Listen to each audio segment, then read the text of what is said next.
towards the united opposition? In fact, one thing, I'm surprised my brother here saying that they won the election. If you look at, we had 27 by-elections. Broad-based won 8. We won 19. Now, who are the winners? 2, if you look at like Malava by-election, what happened? There was no election. What was there was robbery, theft. Look, if you look at the level of violence that was there, was on another level. Look like our agents were being kicked out of the polling centers by goons from the other camp, and there's nothing we could do. You look at our, like Eugene Wamalwa's car being banned on the election day. We had 14 vehicles carrying goons with crude weapons, and the police were doing nothing. So, in fact, if you look at Malava, that seat was taken away from us. The night before election, our candidate was attacked. What happened? Nothing. 2, I would blame IEBC. The reason being, like the campaign was closed on Monday.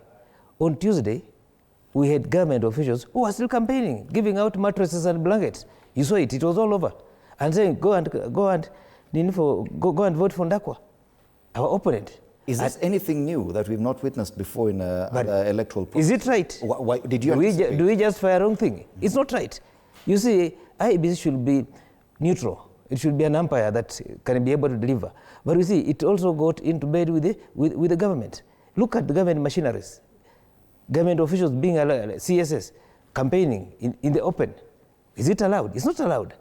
Like even in Bungoma, the Speaker of the National Assembly, campaigning even on the election day. Like you can imagine, for example, in Kapchai, just after the election, the following day, we had Zacharia Baraza campaigning, we had the governor campaigning. But what does IEBC do? Is it a level playing ground? It was not. So like if you look at what happened in Malava, that victory was taken away from us by force, by the state machinery. There's nothing we could do, because if you saw what happened to our opponent being attacked, like if you look at Kapchai, our agents being attacked from the polling centers. But what has the government done? What has the police done?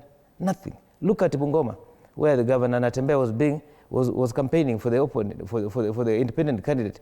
Shots being fired by thugs. And what has the police done? Nothing.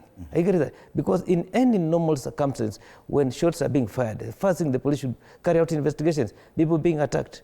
What is done? This was not an election, it was a robbery. And I would agree with my brother here, it's robbery with violence. But the only advantage is that it was being done by politicians.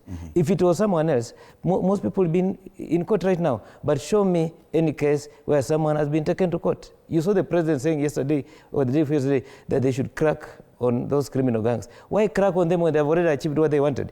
The purpose of those gangs was to deliver the election. They have been able to achieve. Now, when you say that, look, I want the government to crack down on those things, too late in the day. Yeah.